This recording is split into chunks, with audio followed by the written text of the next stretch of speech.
Hi, my name is Al Benner, and for Father's Day this year, I'd like to share something that I think often gets overlooked. Dads matter a lot, in my opinion. From my perspective, dads play an important role in the development of children. In particular, helping boys glimpse the world they will inherit when they become men. We lead by example, inspire by our deeds, and infuse the young with our knowledge and wisdom. I was a fortunate son. When he wasn't puttering about his moss and wildflower gardens, my dad, Dave Benner, was ever present in my life. As a college professor, his summers were free, and as a result, we spent much of that time at a cabin my grandfather helped build on a lake in Maine.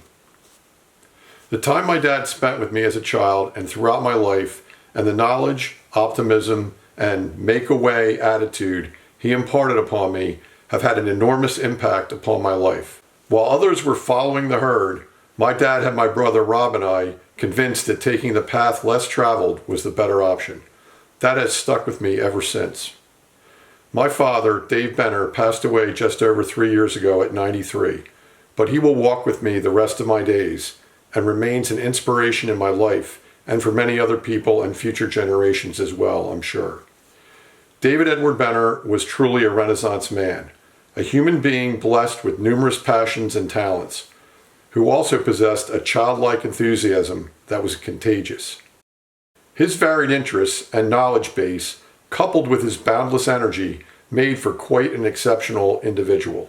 As a college professor, my dad ended up influencing the lives of thousands of students, many of whom went on to great success.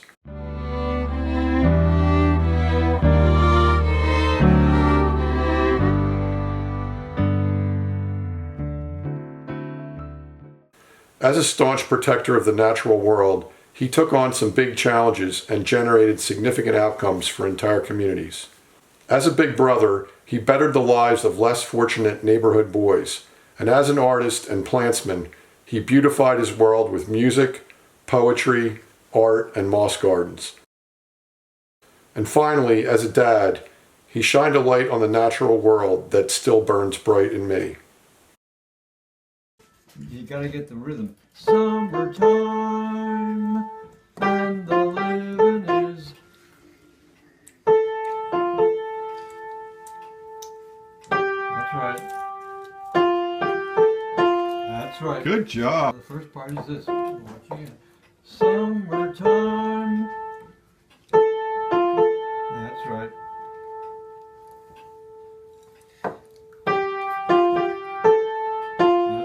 Now. Good, Owen. His lifetime achievements were numerous, including pioneering moss as an alternative to grass for shady areas, conceptualizing a virtually invisible deer fencing system, and imparting gardening wisdom and inspiration to the lives of countless people.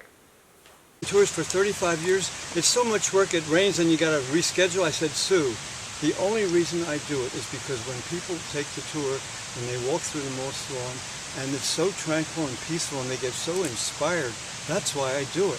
So.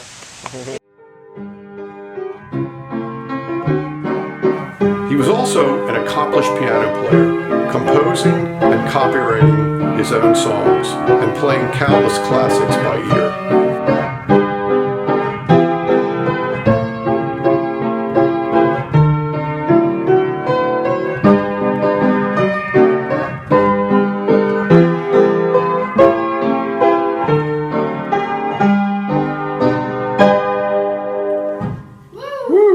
Very good, Dad. What do you call that one?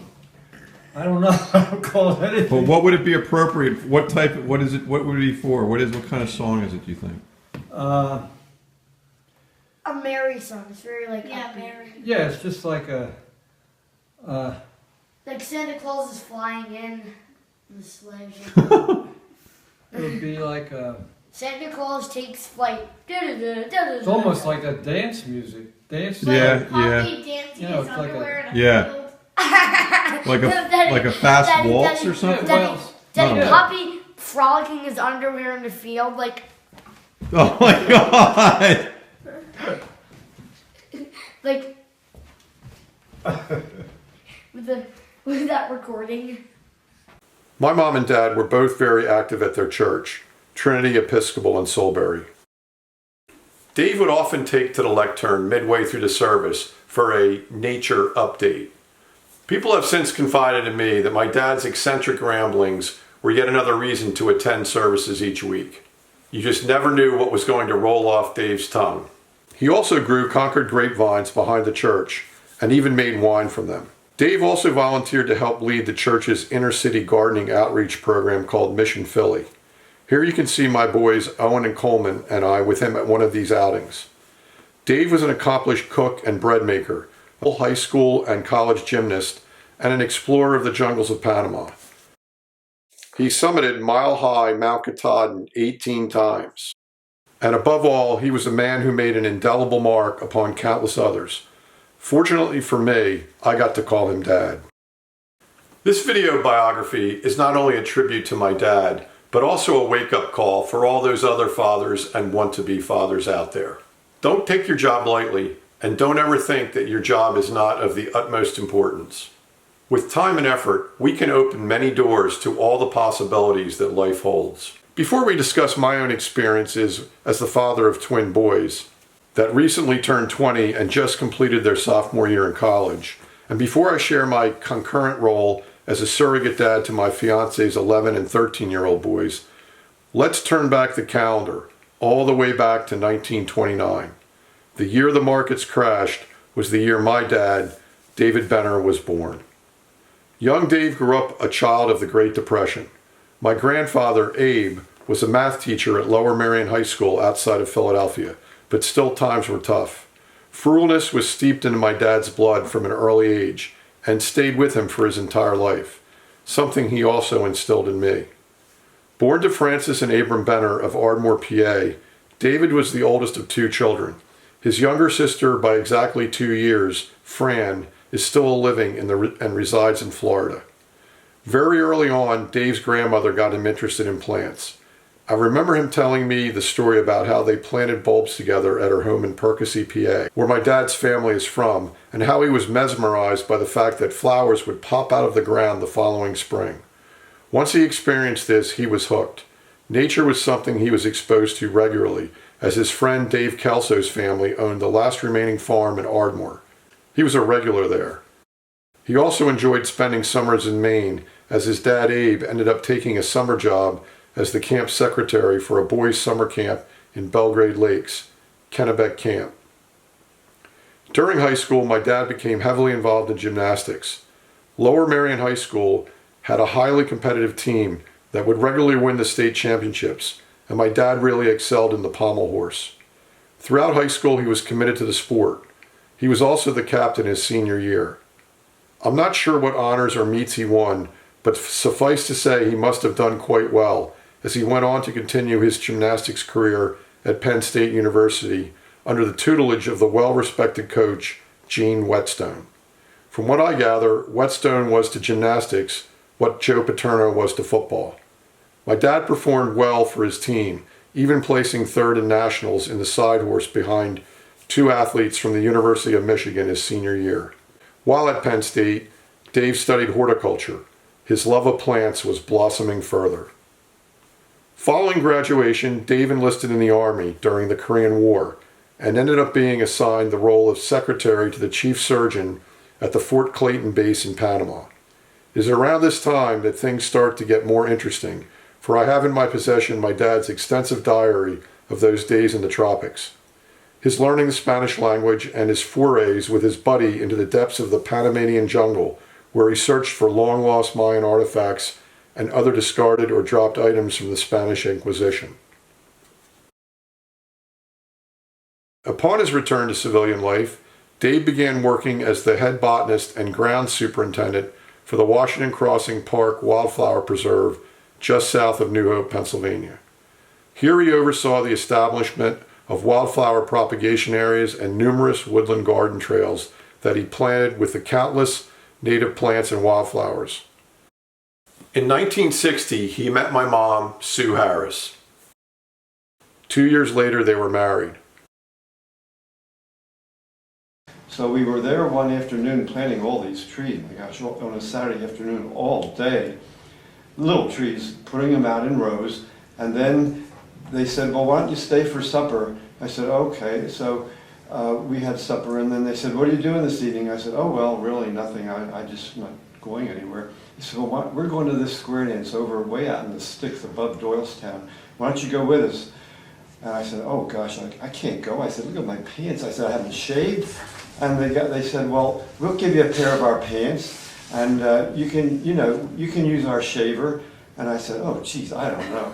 So finally, I said, okay, I'll go. So they got me dressed up, and it was a joint way out in the sticks. It was called Happy Rick's Trailers. Rick's Trailer Sleepy Hollow Hollow Ranch. And Sue can say what happened next.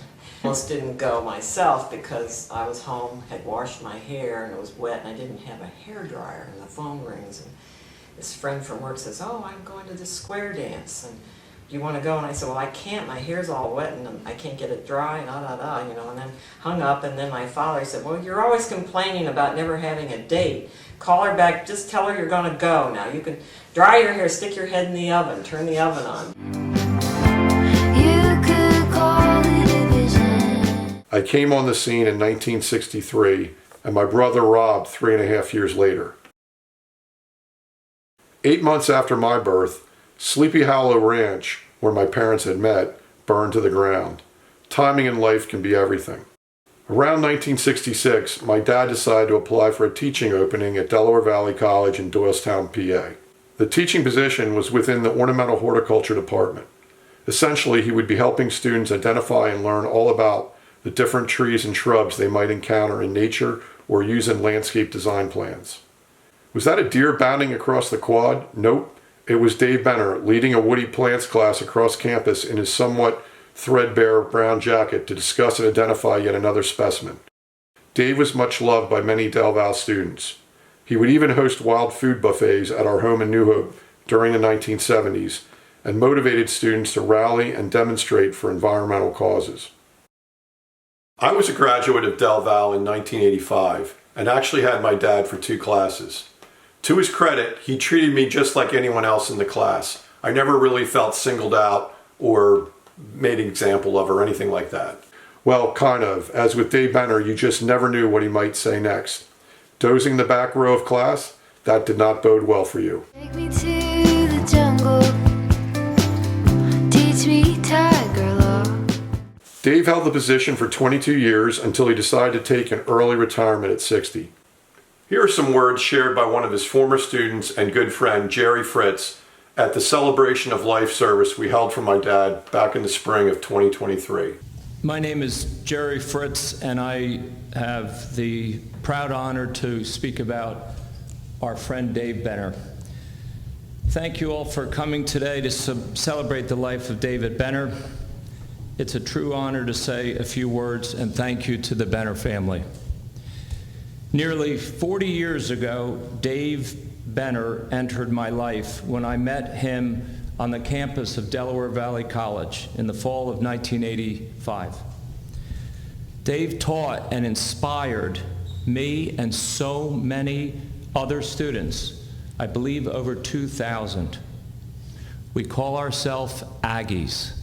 Dave was the finest professor that we had. He was the most dedicated, passionate professor, which led to a lifelong friendship that I had with Dave. Immediately, Dave and I took a liking to each other because we both like to wear green. And I was working at Kale's nursery, and he always eyed up my green Kale's jacket, my green boat shoes that I ended up giving to Dave because he said, oh, if you ever want to give those away, I'll take them. And my green Izod shirt that my grandmother messed up and put the alligator upside down, and Dave said, oh, I'll take it. Dave's passion for life, people, and plants was contagious. We all learned from him to make our surroundings more beautiful and also help the planet. I'd like to share a few stories about my friend Dave. You know, Dave loved apples, especially if they were free. And I'll tell you a quick story. When we went on one of our many trips to Vermont, we went to a nursery in Horsford, Vermont, Charlotte, and Dave immediately spotted this apple tree just loaded with the most beautiful apples. They were all on the tree, please know. Until Dave Benner said, Jerry, I think there's beautiful irises over there. So I went over there, and Dave started shaking the tree. And I have it on a video. And I said, Dave, they're on the tree. He goes, oh, no, they're drops on the ground. I said, okay. Okay, look what I see. Dave, I got you on video. What are you doing? David Benner. Who loves apples? So I'm taking, Whose apples are those? well, they're just fallen apples. They're going to rot. Pardon, I didn't hear you. They're rotting. Nobody's using them. Here, look up at the audience. I'm rescuing fallen apples. All right, good job. You could call it a vision or tethered. In our family, the love of fishing has been passed down from father to son for several generations now. My dad's father, Abe, instilled in his son a love of fishing, and in turn, my dad did the same for me and my brother, Rob. My memories of fishing the lakes, ponds, and streams of Maine, Pennsylvania, and New York State run deep. From the spring run of shad in the Delaware, to trout fishing the famous Junction Pool in the Beaverkill in the Catskills, or pursuing stripers on the coast of Maine, my memories of fishing with my dad, brother, and now with my boys stir some of my deepest memories. The torch has now been passed on to my son Owen. Dads can play a pivotal role in many outdoor activities and sports, but don't for a minute think any of this is easy. Much patience, planning, teaching, and physical effort is involved. Whoa, that's big. Call it. That's a row. The hours of time spent teaching kids how to handle a rod and cast, bait hooks, play a fish, release a fish, clean a fish, and then cook a fish are extensive.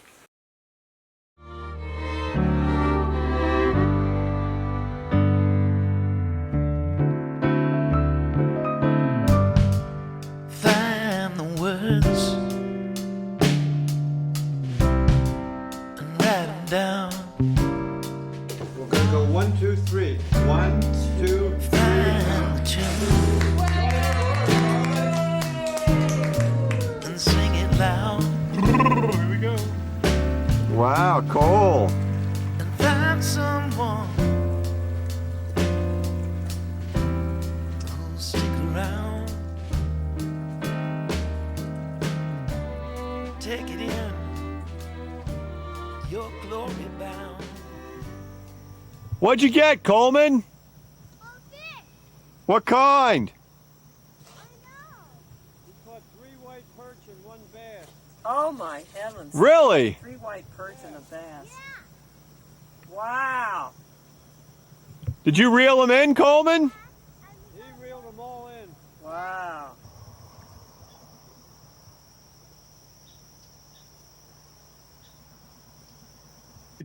It's gonna come out. Is it a pickerel? Oh!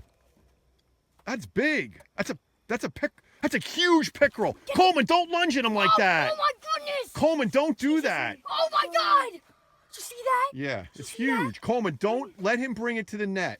And then Oh you my get goodness. That's like a you gotta have the net down. Cole, no, don't do anything now, Get Cole. it. I'm trying to.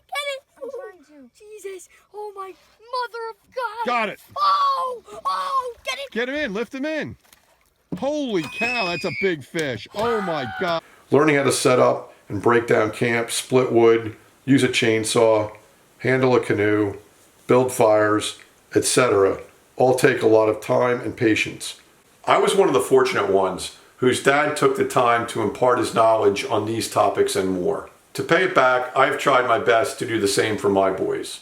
Through my dad's family, our connection to the state of Maine runs deep. Dave spent a considerable portion of his life here, from the summers in his youth to family time at the cabin, and eventually trips to visit with me at my place on the coast. He was with me the day I found land upstate, that we camp and fish on, and he was with me when I found my house. We even got into a big argument about the hardy kiwi vines that were engulfing the old farmhouse. He wanted to save them, and I needed them gone. Dave was last up to Maine for his 90th birthday back in the summer of 2019. Gonna rise up, sing, gonna spread my wings, gonna fly through the sky, and on that morning, Lord, la la la la la la. So hush, little baby, don't you cry. Good. Yeah. I like it. I used to be in the choir a long time ago. I live here full time now and operate the Step Back Disc Golf Course near Blue Hill. Thanks, Dad, for introducing me to this wonderful corner of the world. I once asked my dad if he could do it all over again, what would he like to do with his life? He said, "I always wanted to be an archaeologist." I think this seed was planted deep in the jungles of Panama that he explored as a young man. I also know that during this time, he also took a side trip with friends to Costa Rica, and ironically, in my search for a site for the eco community I would later found, he accompanied me on an early trip to the southern Pacific coast of that country. Look at the bud. Look at the bud of this before it opens. Oh, Isn't wow. that incredible? With those pink Is that the little pig apple? The Yeah, same but look thing. at it in Look bud. at it. It's beautiful. He was always on a quest for knowledge and found food, in this case, backyard coconuts. And I saw him, was it yesterday morning? He's like, call me. Yeah. Oh, it's getting dark now. Yeah. Big Dave in Costa Rica after 50 years, back in town.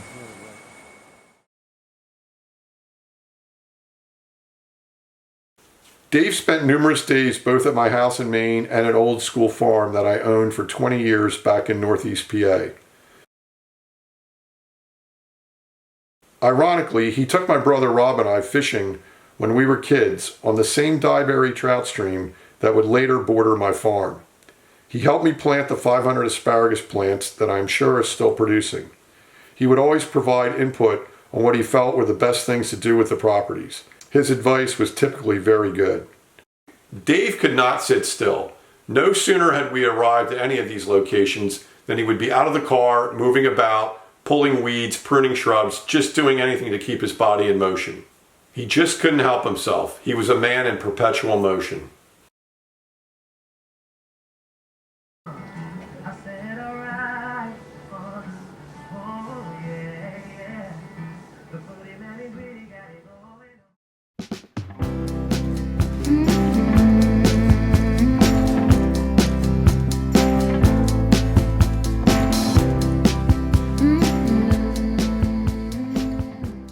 On his way home, then he had the accident. He had this accident. You know what happened? He was walking along, it was starting to get dark, and there was a great big spider web right on the trail. And in the middle of it was this huge spider. And he looked at it and he thought, ooh, I don't like the looks of that spider. I think that spider might be poisonous. I better stay away from that. But unfortunately, his one ear caught on part of the spider web. Well, when anything gets caught on a spider web, Owen, you know what that means? It means trouble. It means, oh, the spider says, oh, I caught something in my trap to eat. Whenever the spider web goes like that, and the spider web started to jiggle. And so, you know what happened? Thumper couldn't get his ear out. It was caught in that sticky spider web. And the spider came over and bit him on the ear. And his ear swelled up and got all red and sore, and it hurt. And he started to cry, and he said, oh, like I was bitten by that poisonous spider. What am I going to do? So he ran all the way home, and he told his mommy. And his mommy said, Thumper, oh, you poor thing. I'm so sorry. Those darn spiders, those poison ones are really bad. They bite you and they're poison. They make you swell and get sick. Come over here and we'll fix you up. You liked it, Owen? Throw them in the water. Look for a beach nut that has a nut in it. See all these little beach Wow, nice throw, Coleman. What are you throwing in, Coleman? Look. See, Oh, there's a nut. No, there's. I found a Oh yeah, see if it's any good to eat. Here's another one. Squirrels eat them. They're good inside. You have to crack them open. Neat little nut inside to eat. Oh, look, here's a nut. I'm gonna eat it. Me too. Go find one. I'll clean it for you. And you can eat it. It's mine. Mmm, good. It's good, mine. Mmm, good. Here, puppy. I found one. For me. Okay. No, it's too tough. How is it? You have to can't. kick. I'm not putting it in my Ooh, mouth. They're good. No, you chew it. How Well, is it this was for just snack? Well, to get yeah, it well, you clean. have it right Show, now. let Gramp clean it. He's better at it. He's the nature Squirrels boy. eat them up real quick. Do you do this one? Well, let me do this one. This is for Owen to chew up meat. You chew it just like a little peanut. It's really good. The squirrels like them too, and I love Me them. too. A little tiny beech nut. Get the shell off. There, now you can chew it. Chew it all up and swallow it. Chew it real well. It's real good. Really good. Ooh, this has a beech nut in it. Aren't they good? Get some Yeah. more. Get another one. I'll clean you another one. Don't need any lunch. He's gonna take a picture. You show him. Well, I'm videoing this. Tell me what you guys have here. What did We have a Poppy? rattlesnake tail. What else? What else did Poppy give you here? We have deer feet. This is Yeah. a rock. Use it I for mean, a coat knife racks. sharpener. Really? And we also have artifacts, and we have crates like here. You have this. Where'd the artifacts come from, Owen? And Poppy made this. Wow, and what is that? It's a wood carving, and another one. And what do you use them for? Butter. Okay, butter molds, right. And What's that called? this. I don't know. Looks like Mica. coal. And what Oh. I don't know. maybe- another thing that he has does. is this, a flying squirrel There's Whoa. a flying squirrel. hide thing. Yeah, that got accidentally caught in a He mouse got trap, caught right? in a trap And and got here out is and a he died. raccoon It tail was very that sad. Poppy's been saving for a long Here. time.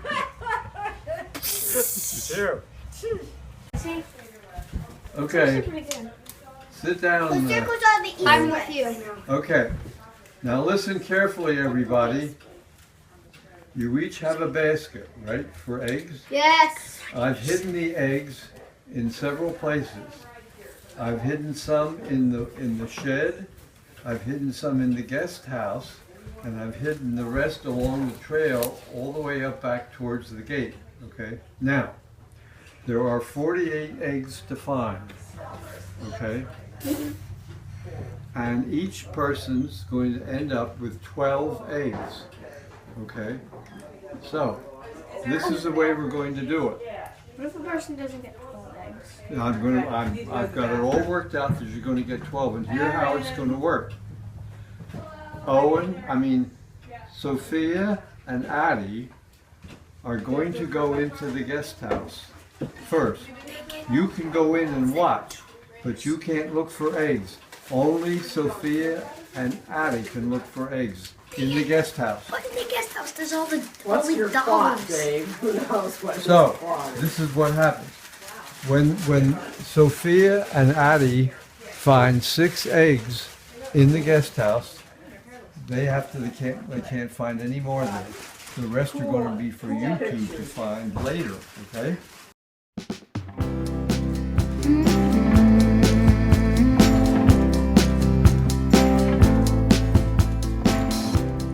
The thing I admired most was knowledge, his knowledge about nature and the world around him. Mm-hmm. Also, like, I admire his like experiences, like what he did in life, like going to Panama, teaching. Like, I think teaching is like a very admirable profession. Mm-hmm. Also, wait, what was the other question? One of your funniest memories? Oh, you know how the driveway is like a loop? Yeah. You know, down like by the side, the exit.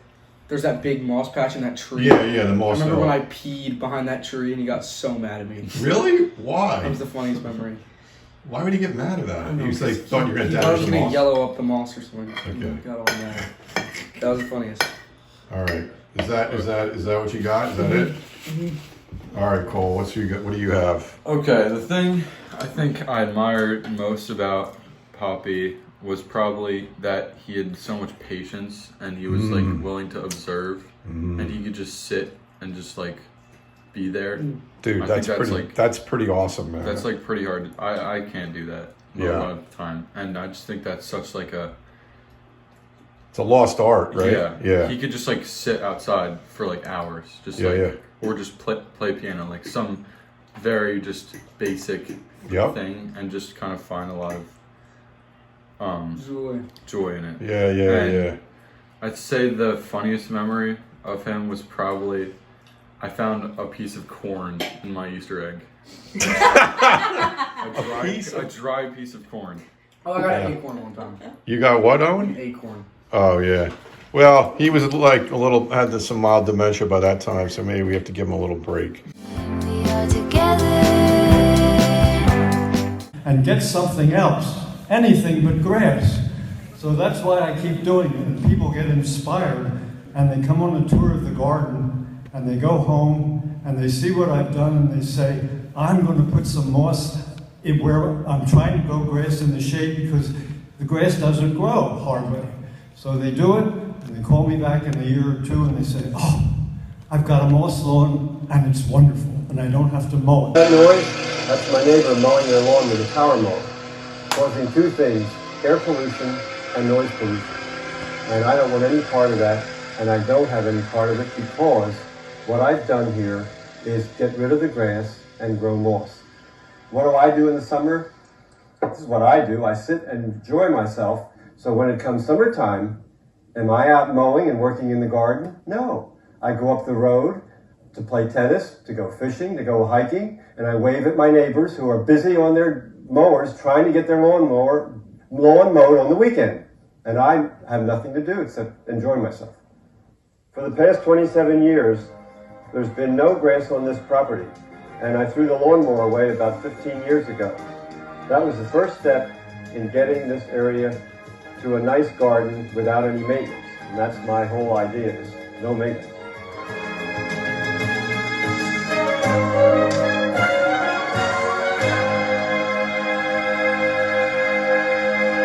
My name is David Benner. I'm a conservationist, botanist, environmentalist, and horticulturist. Since I was a young boy, I was interested in plants and growing flowers. So when I went to college at Penn State, I majored in horticulture with the intention of later working in some place like an arboretum where I would be involved with plant research or a similar activity. After graduation, I enlisted in the Army and spent 3 years in Panama, exploring its jungles for orchids and native wildflowers. Upon returning to civilian life, I found a job working as a botanist for 10 years at Bowman's Hill State Wildflower Preserve in Washington Crossing State Park. After that, I taught in the Ornamental Horticulture Department of Delaware Valley College in Doylestown, Pennsylvania. There, for 22 years, I specialized in teaching courses in identification of plant materials to students who would go into professional landscaping or become landscape architects, and they had to know their plant materials. When my wife and I bought this property in 1962, I thought, no way am I going to have a grass lawn on this property because it's not level, I would have to use a hand mower, and I just was not going to do it. When I started teaching at the college, I further thought that, no, that's not for me. And I'm interested in plants, but I don't want to have a lawn to mow. So when we moved here in 1962, in March, I walked around this property for 3 weeks looking at the grass. And I thought, what can I do to get rid of the grass and have a beautiful lawn? My idea was to turn it into a moss lawn. One of the really nice things about having a moss lawn, of course, is the idea of getting away from maintenance. And the moss lawn is the first step because you don't mow moss. It never needs to be mowed. The other thing is that growing moss instead of grass helps to protect our environment from air, soil, and noise pollution caused by you-know-what, lawnmowers and harmful chemicals. Because with moss, not only is there no mowing, there's no fertilizing, there's no watering, and there's no weeding. After the moss was established, I began to incorporate a great variety of native wildflowers and evergreen ground covers into the garden. These add texture, interest, fragrance, and color, but still allow me to have a beautiful lawn and garden all year with no maintenance. The most basic criteria to my gardening methods is that I observe and work with nature whenever possible. Because I know plant materials very well and have studied them all these years and taught plant materials, I know what plants will grow in shade, and I know what plants will grow in certain situations. So through the years, I've planted the right plant at the right place. In any garden, that's crucial. If you plant the right plant in the right place in a shady or sunny garden, that's really important. And that's what I've done. And the plants have grown and become established so that this garden looks beautiful all year with practically no maintenance. Now that's a gardener's dream. What gardener can say, I have a beautiful garden all year with no maintenance? I can say it, and I keep saying it when I talk to people, and it's really true. This garden is practically maintenance-free, and it is beautiful all year. First of all, there's no mowing because there's no grass.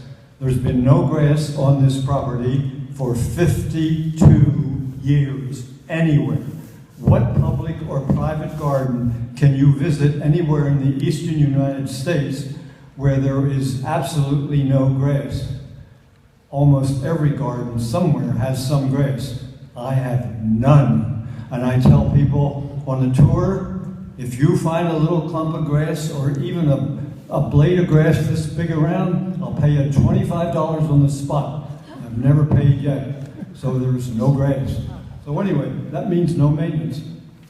Anyway, and that's what Mother Nature does. If an oak tree thinks it's going to die in a drought like last year, it produces lots of acorns for the following year so that if that tree dies, new ones will come up. The same with shrubs and everything. So everything is just blooming like crazy because of the drought. So it's never been this nice, the garden. And it's just at its height. And things are, it's really amazing. It's, people can't get over it. So we'll walk around and I'll show you and then we'll eat because we got plenty of food and everybody's hungry, including me. Dwarf boxwood. And of course I haven't touched them in 35 years. So there's no maintenance. These are cuttings. I made these myself from those. These are 20 years old. A friend of mine knows I like to fish, so she made me this moss man. And she made it 3 years ago, and I just did him over, added a little more moss. He lost some of his moss. The birds picked some of it off. So I just did him over about 3 weeks ago. And he's been fishing there for 3 years with little red worms. And I thought, the poor guy's got to catch a fish. So I made a fish 4 days ago and put a fish on instead of the worm. So he finally caught a fish. See the shoes? Yeah. Everybody see those sneakers? Yeah. Where? I found those on a hike. Up here, go look at them. I found them on a hike in the woods. Everybody wants it because I'm the only one in the entire world, I think, that has it. Well, it didn't look like that when it was little, but as it grew without pruning, that's the way it grew. I thought, wow, it's so unusual, this shape. So then I visited other boxwood growers and I said, I want to see your Chinese boxwood to see what they look like. Well, none of them look like this. They're just little bushy things. Oh, they don't grow like that? No. Oh. So everybody comes on the tour says, oh, Mr. Benner, would you sell me one of those? I said, well, I don't. I'm just making a few cuttings for myself. But would you make me one? Dave's garden was featured in numerous publications throughout the years. We're also on an HGTV episode together. He was in the New York Times, Architectural Digest. I even got on the Martha Stewart show for my company Moss Acres as a result of my dad's fame in the moss world. It was a lot of fun. He was even approached by Elizabeth Gilbert, who is famous for her book Eat, Pray, Love, as she was writing a new book about a botanist who studied mosses in the late 1800s, and she wanted to visit my dad in his garden. Here you see a signed copy of that book. Coleman has been exposed to food since he was a little boy, not only here in Maine, but also back at our farm in Pennsylvania. He was always passionate about food and growing things and cooking and making things.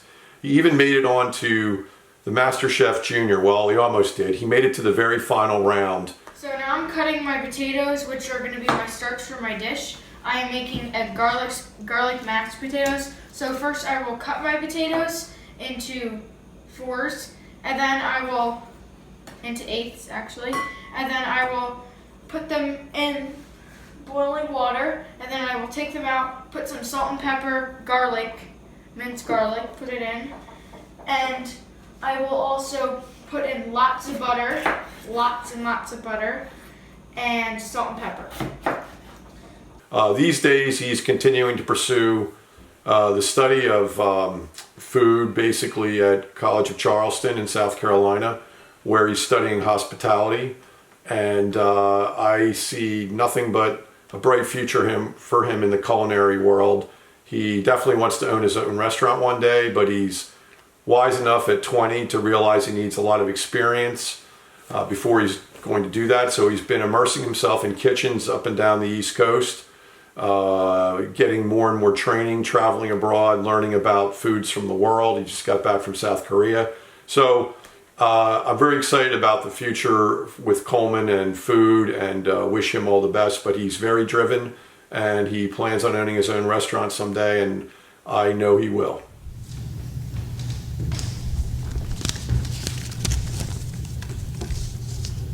I'm gonna raise this up a little. Hello everyone, I'm Coleman, Al's son and Dave's grandson. I'm sort of a poet, and I wrote this poem a few months ago, but I'm dedicating it to my grandfather because I know how much he loved Maine, and I have all the memories shared with him in Maine. He also loved to write poetry, and I have taken a recent interest in my own writing as well. As I was driving over here, my dad mentioned that he once asked my grandfather, "What would you be reincarnated as?"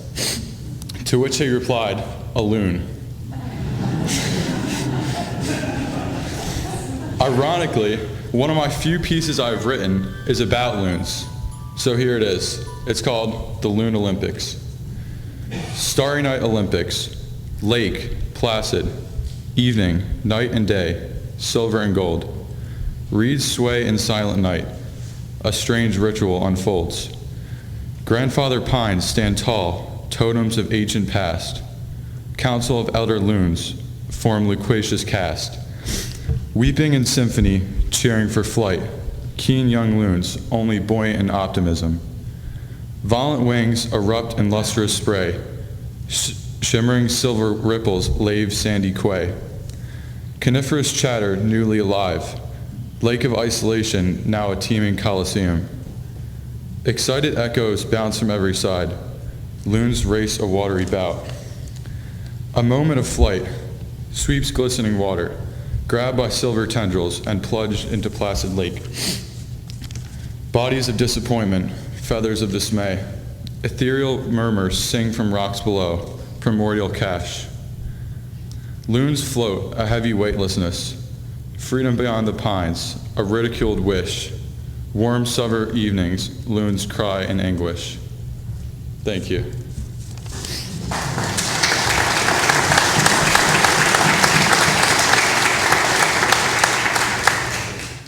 I have to thank my dad for creating my love of fishing, which I've since passed on to Owen. You know, he's very quick to remember things and learn things, and very inquisitive.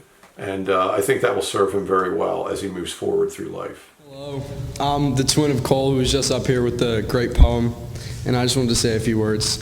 Owen, my name's Owen. Growing up in the city, I always loved traveling out to New Hope to visit my grandparents and immerse myself in nature. As many of you may know, my grandfather had an infamous, well-kept, extravagant moss garden.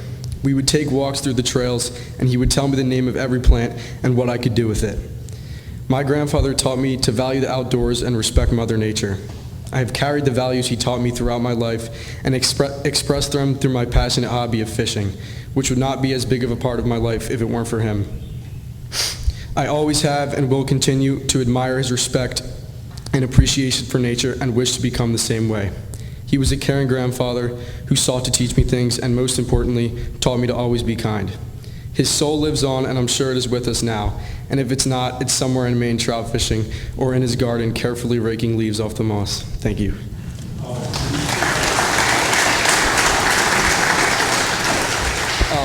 One more story. So today, this morning, I just got my license, so I took the car out from the hotel and I went to a local creek and I caught a really nice native brook trout, and I think I think my grandfather gifted me that fish because that was his favorite fish, and it was a great experience. Thank you.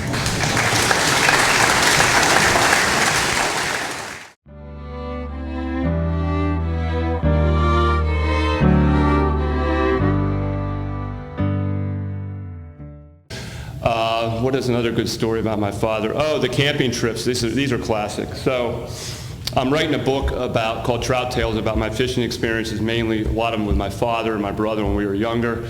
One of the chapters is called Golden Grams. Well, we were told to get we were on a trip to New York, I believe, to the Will Weemock Beaver Kill, and we were told to get all the bags off the table in the kitchen. And in our haste to go fishing like young boys do, you could probably relate to this, Owen, we just got in the car and said, let's go. And about halfway up there, my father, give me a snack, starts rummaging around for something, and then the crap hit the fan. What do you mean the bag's not here?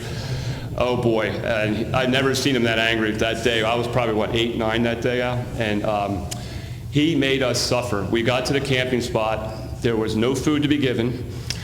We had to catch our own food, and we had one box of errant Golden Grams that were left. And my dad, in his way of teaching lessons to people, made us eat Golden Grams and brook trout, which to this day, I love brook trout, but I cannot eat Golden Grams ever again. He taught many great things to not just Al and I, but everybody he was around about nature, and I cannot thank him enough for that. He just touched everybody he saw. He never said anything bad about anybody, which is a great talent to have as a person. Not all of us have that, and I wish I had more of that. Sometimes I get disgruntled and mutter under my breath, or even aloud at certain times, but I keep thinking how my father would do. He said, if you have nothing nice to say, don't say anything at all. And I think in this day and age, especially in the world the way it is now, sometimes you have to take a deep breath and realize that's the best course of action. I was going to tap into this to get through this, but I'll try to get myself back. Man. I'm going to try to hold myself together up here. My dad and I were really tight. My name's Al, in case anyone doesn't know who I am. Rob's older brother. His memory's way better than mine. I only remembered about half of those stories, actually. I have something funny to start this off with that I just found out when we got here. My dad loved a good party or any reason to go out and socialize, as a lot of you know. And I was like, Mom, whatever we do, we got to make sure Dad's ashes are here at the event, right? He's going to be here, right? And she's like, sure, we'll bring him up. And I'm like, Mom, where's Dad? I was like looking around. She's like, oh, I left him back at the house. Dad's down a mile down the road. I mean, I was just cracking up when I first got in here about that. So, Dad, we're sorry. I got all your other stuff out there, but wifey over there, I guess, had a little mental loss. We were rushing her out of the house, so it's not her fault. Didn't want to be late.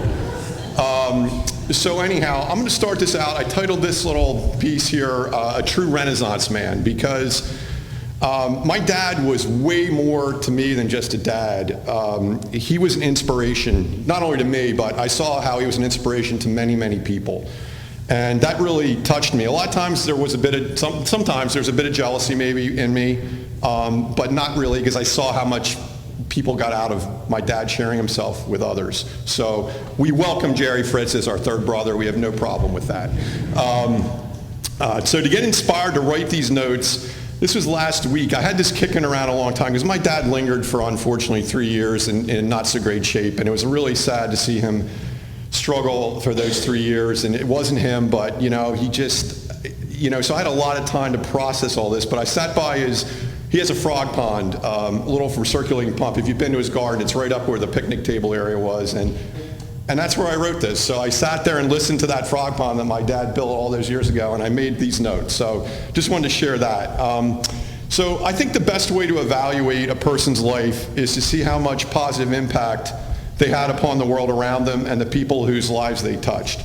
So in that measure, I believe my dad was a giant. He wasn't a giant in stature. He was this little guy running around, always faster than everybody else with a ton of energy, but he was a giant in my mind. And so I think from my perspective, the best people in this world are three things. And I notice these qualities in my father quite often.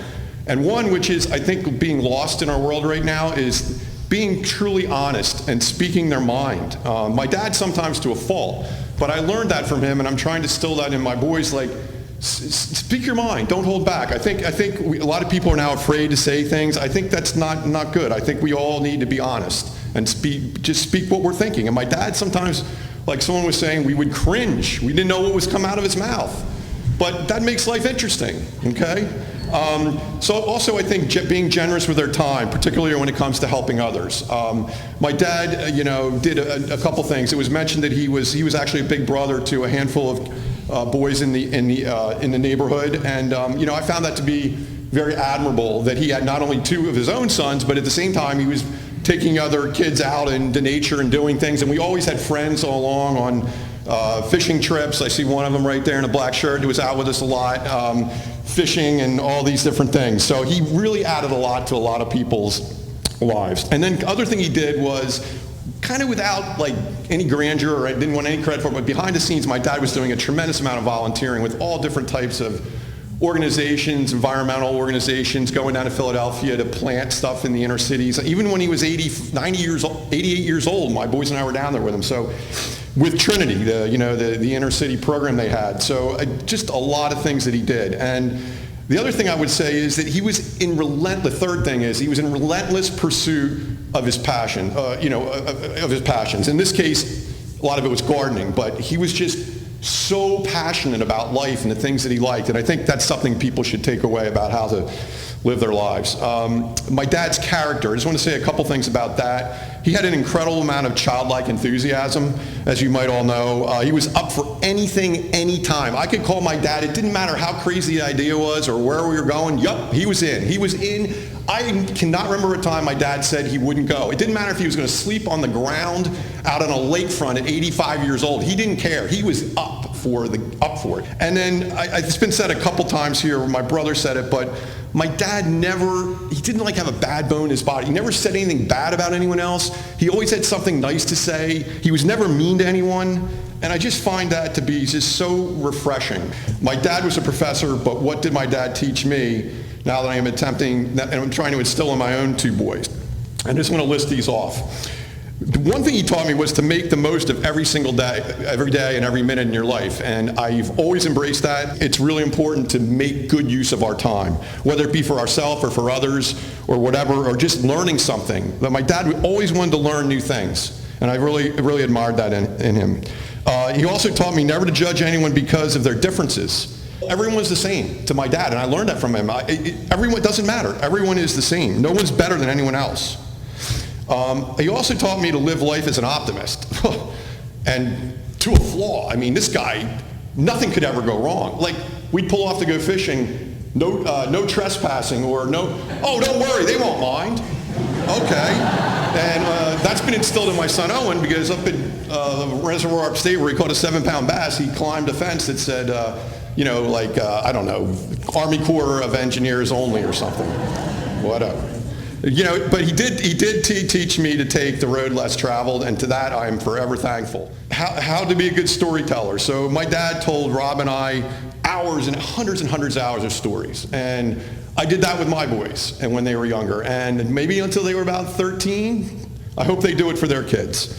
Question everything. My dad was a big believer in, he was skeptical on stuff. As much as he was an optimist, he always liked to question things, and maybe thought there was something else going on, and he taught me that. So I think it's important to question what's going on in the world these days more than ever. He taught me that love of nature and respect for it, and introduced me to the great state of Maine as probably a 1-year-old, and now I am actually a resident of Maine. Even though I spent a lot of my time back and forth to Pennsylvania, I am now officially a resident. He taught me to stay busy, stay active, and stay in shape. He taught me how to fish, garden, cook, how to forage for food in the wild. The Benners we will not perish if things got really tough. I will make a batch of acorn muffins. We will catch some shad. We'll get some fiddlehead ferns. We'll dig some pokeweed, and maybe we'll make some lamb's quarters. We will not die. So if you want to hang with the Benners, you're welcome. You just got to put in some work. We don't take slackers. I also would say your time and what you do with it is much more important than money. He taught me that hugely. My dad, he died a relatively probably poor man in a sense, but he died very rich in life experience and friendships. He said he also taught me to value, respect, and be kind to the elderly. We would go and visit a lot of elderly people. And then above all, like I just mentioned a minute ago, take the road less traveled maybe break a couple rules along the way, and most importantly, have fun. He'd always tell my brother and I, make a way. You don't know how to do that? Figure it out. There's a way to do it. Now his house has like wire and tapes and duct tape all around places. Trust me, it's a little crazy over there, but you know, he fixed stuff. And he created a family tree back to the 15th century in Germany. We have all the way back to the ship that came in 1749 to Philadelphia and found our ancestor Ludwig, who's buried up northern Bucks County, and he traced it all the way back, and he has it all charted out. And I believe you boys were entered in there before he passed on. And then the Hartswoods, of course, which was, I did get him out there, and then Rob and Jerry got him out there again. So he got to know that there was a grove dedicated in his name, and that was fantastic. I didn't even realize that all happened until out of nowhere the state came and said, you know, we're giving him this award and dedicating it. So it's really fantastic that my dad got that recognition. Also his generosity and his refusal to waste anything. When you go in the back, look at the old trowel I mentioned.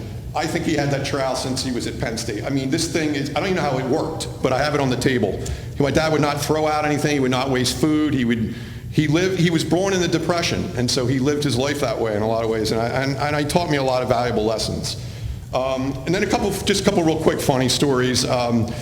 You know, my dad and I really butted heads in high school. I actually ran away from home for about 12 days, and there was a contest in the senior hallway when Lyle Benner returned home, and all these funny things. And then finally when I did, and I got into some other big, it was a teenage rebellion. You know, he loved me, but he's prying into my social life, and I decided to call him something not so nice, and he took off for the 3-mile. Well, we're not going to use them here, Rob. It basically culminated in about 3 or 4 mile run through 2 feet of snow through the woods of Solebury, and I gave him the slip somewhere and ended up over at the Schmidt's house on Laurel Road, and then I don't think I returned home for another week or so. But anyhow, it was just funny that, you know, he was probably 50-ish, and I called him something, and he did not, for 4 miles, he was puffing hard, but he wouldn't stop. I knew if he caught me, it wasn't going to be good, because he wasn't abusive, but he had some big fists for a little guy. Oh man, he was not happy. And there was one other funny thing. This is back when I was, I think, soon out of college. We liked to fish for shad in the river, and I still have my grandfather's old 12-foot aluminum boat up in Maine. It acts as a dinghy in the harbor. The boys have been in it. And anyhow, that 12-foot boat, 12 foot is not a lot of boat in the Delaware River when it's high and 40-degree water in April shad fishing. We got up there at the Lumberville Wing Dam, and he had this big old anchor made from these welded plates. It was like nasty, but had big hooks on it, welded steel, and that thing would grip. And so we'd get into that right on the edge of where it comes through the wing dam, right off the edge of it, because the shad sit there before they run through. We were out there with Lee Strasburger. I don't think Lee's here, but he was a Del Val grad, one of my dad's first students, and he was like the head of some big ag company at the time. He's in the middle seat. I'm in the back with the motor, and my dad's up front. Well, we weren't catching anything, and it was getting cold, and finally I was like, Dad, let's go in. And he said, all right. And so he starts pulling up the anchor. Anchor's not coming in. And this is just the testimony of my dad's stubbornness.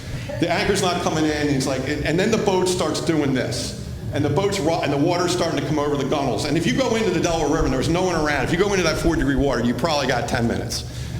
And there's a lot of current. And finally, my dad and I got into a screaming match with profanity. I mean, I was like, Dad, we're going to go down out here. I'm not losing that good anchor. And then that's what he said. That's exactly how he said, I'm not losing that good anchor. And I'm, Dad, cut the blanket anchor. And then finally he goes, oh, I got it. And he pulled it in, and then finally we got off the river. But that's just, my dad and I ended up going into business together, and we had an amazingly tight relationship, incredibly tight.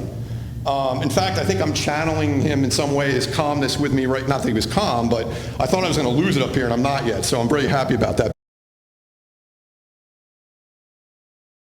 Here's what's this? What's this? Here's a picture of... What's this, Owen? Penguin. Yeah. You know who put these on the tree? Who? Addie. Yeah. She was here the other day, and she helped decorate. And what else did she put on? She put on something down here. Oh, look. What is it, Owen? Oh, and look at the pussycat. She's all dressed up in her little skirt. How do you like that? You ever see a pussycat dressed up? No. And what's here? Another horse. Here's Dad, what's the picture behind you on the floor? That? Look at this picture. Let's see that. Let's get a You video know who of that. this is? This is me when I was a little boy, about your old as you are. See that? Yeah. Like And that's 3? Yeah, like 3 or 4, and this is my sister Frances. Oh, sorry, I didn't see you there, bud. This is Frances, and this was our Christmas tree when I was a little boy. And here are the toys we got. I got a little horse. Now, there is a funny story from the mid-1990s that I just have to share. My dad had been fishing for trout my brother and I had stocked years earlier in the Cutalassa Creek near this bridge on Sugan Road in Solebury. As was often the case, he had his eyes peeled for anything free, anything that might have been discarded by somebody else that could be useful. On this particular day, in his naivete, he found what he believed to be an old raincoat. What it turned out to be was a discarded item from some late-night bachelor party, a blow-up doll. Now, what is really hysterical is what happens later. It was at that time my dad had started storing a few rolls of plastic mesh netting in his garage that neighbors would pick up for deer control. And one evening, a gentleman said he wanted to come by to pick up a roll, and my dad was out doing something, so my mom said, sure, come on by, I'll get it out of the garage for you. So the gentleman pulls up, my mom opens the garage door, pulls it up, and lo and behold, what's sitting there propped up against the wall is, I guess, my brother or me or someone decided to blow up this raincoat, which ended up being the blow-up doll, and there it is staring this gentleman in the face. My mom had no idea it was down there and was completely mortified. So that became sort of a legend in Solebury over the years about the blow-up doll incident. So I thought that was quite funny. There was also another time in high school where I was asleep in bed. It must have been around midnight. And for some reason, my buddies decided they wanted to pull a prank on the Benners, and they pulled up, I guess, my friend Michael Schmidt's Jeep. And they all hopped out, and they started launching bottle rockets at our house. And my dad, I think he liked the shock value of, never knowing what he might do. So he probably knew who it was, but he decided to get out of bed. He wore a long nightshirt, and to this day my friends claim he had a nightcap on, but he never wore a nightcap. But anyhow, he went sprinting down the steps and out the driveway onto Route 263, chasing after these guys who probably never ran any faster than their lives to get back into the Jeep and get out of town.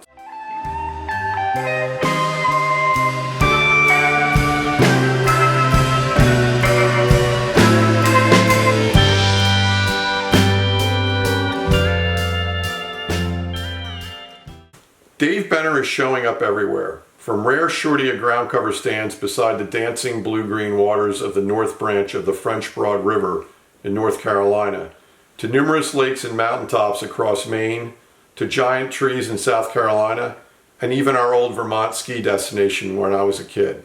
There you go. Okay, Dad. Fertilizer around these plants. You'd love to be there.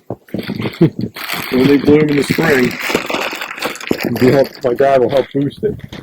Baby ferns uncurling, every living thing. Be to me a mother, both hands on the wheel. Show me faded color, fields of chamomile. All at once in a dream, we are together. So what is it that dads can do for their offspring that might often get overlooked or underappreciated? Well, from my perspective, all I know is my dad made time for me. Time, in my opinion, is our most precious resource. The hours you log with your kids with hands-on activities are teaching moments that help prepare them for life.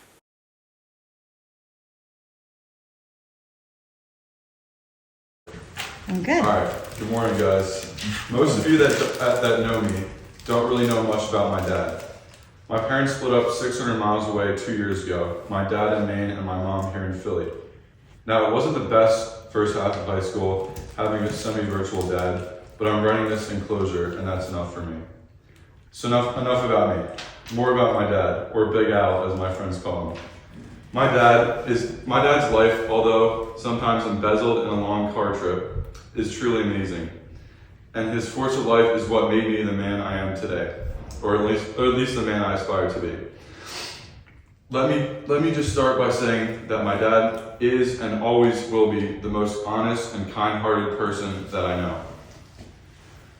My father raised my brother and I with the utmost intention to bring us up as the most well-rounded and happiest boys possible.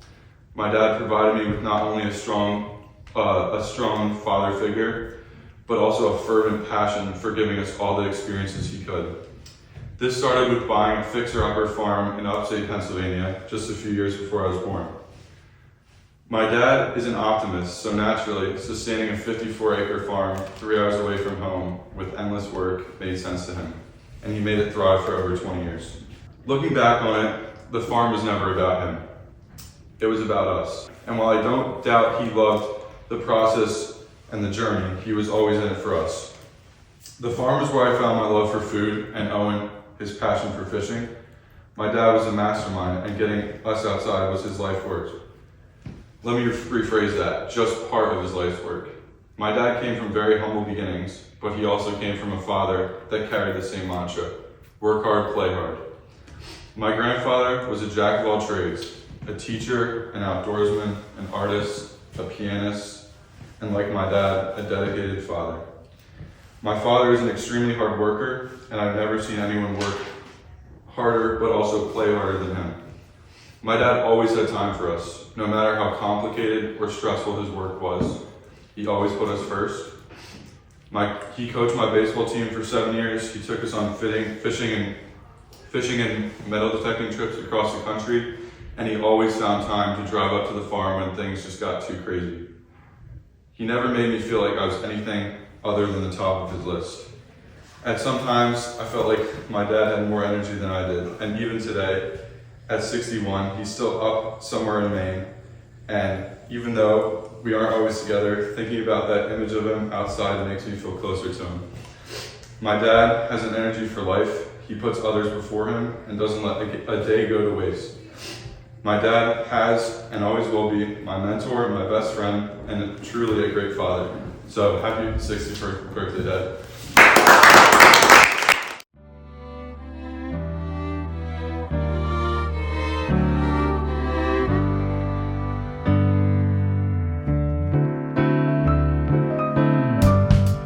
Find the words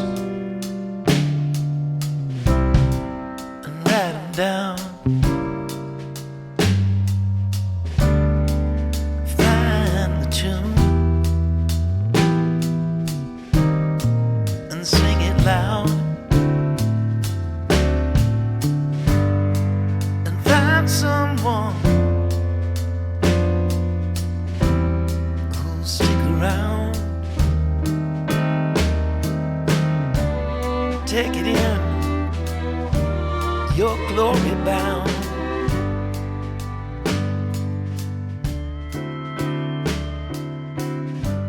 A high lonesome cowboy, some truck driving man. Your day will